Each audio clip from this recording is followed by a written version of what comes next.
মিথিলার সাথে বিচ্ছেদের পর এবার যুক্তরাষ্ট্র প্রবাসী মেকআপ আর্টিস্ট রোজা আহমেদের সঙ্গে বিয়ের পিঁড়িতে বসলেন তাহসান খান। মিডিয়ায় প্রকাশিত খবর অনুযায়ী জানা যায়, রোজা আহমেদ ২০১৪ সালে র্যাবের বন্দুকযুদ্ধে নিহত আওয়ামী লীগ নেতা বরিশালের শীর্ষ সন্ত্রাসী পানামা ফারুকের মেয়ে।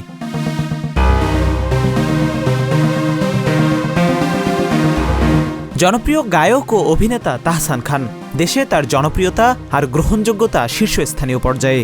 নতুন বছরের শুরুতেই তিনি ভক্তদের দিলেন এক অভাবনীয় চমক। রোজা আহমেদকে বিয়ের সিদ্ধান্তের বিষয়ে তাহসান হ্যাঁ বলেছেন সত্যি, তবে বিয়ে এখনো হয়নি বলে মিডিয়ায় দাবি করেছেন এই কণ্ঠশিল্পী ও অভিনেতা।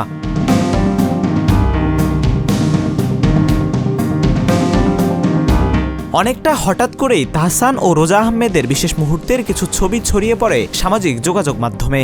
এরপরেই খবর আসে তাহসান খান বিয়ে করেছেন, তবে কোনো রকম গুঞ্জন ছাড়াই এমন বিয়ের খবরে বেশ অবাকই হয়েছেন তার ভক্তকুল।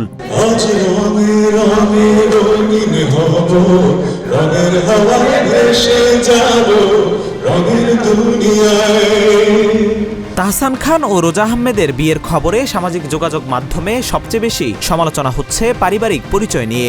জানা যায়, বরিশালে বেড়ে ওঠা রোজা আহমেদের বাবা ফারুক আহমেদ, যিনি ১৯৯৬ সালে আওয়ামী লীগ শাসনামলে ট্রাস্ট হিসেবেই পরিচিত ছিলেন।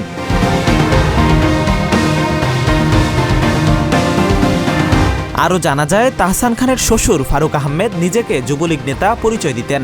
পরপর আওয়ামী শাসনামলে তিনি গঠন করেন পানামা বাহিনী। পরবর্তীতে বরিশালের সাধারণ মানুষের কাছে তিনি পানামা ফারুক নামে পরিচিতি পান। ২০১৪ সালের ১০ ফেব্রুয়ারি র্যাবের সাথে বন্দুকযুদ্ধে নিহত হন তিনি।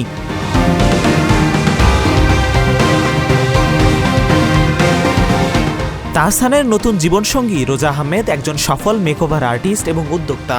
নিউ ইয়র্ক ইউনিভার্সিটিতে কসমেটোলজির উপর পড়াশোনা শেষে তিনি ব্রাইডাল মেকওভার শিল্পে নিজের জায়গা করে নিয়েছেন।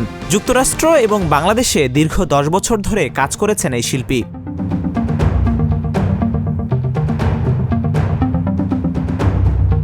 রোজা তার ক্যারিয়ার শুরু করেন ব্রাইডাল মেকআপ দিয়ে। পরে তিনি নিউ ইয়র্কের কুইন্সে প্রতিষ্ঠা করেন রোজাস ব্রাইডাল মেকওভার। তার মেকআপ শিল্পে প্রশিক্ষণ নিয়েছেন হাজারো নারী। শুধু উদ্যোক্তা নয়, মেকওভার এডুকেটর হিসেবেও খ্যাতি রয়েছে তার।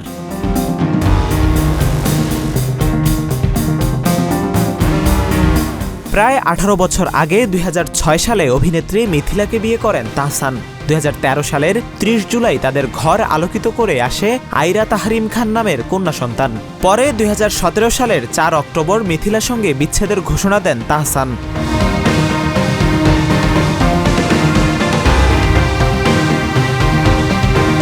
আলোচনা আর সমালোচনা পাশ কাটিয়ে তাহসান খান ও রোজা আহমেদের বিয়ের খবরে অভিনন্দন জানাচ্ছেন নানা মহলের মানুষ।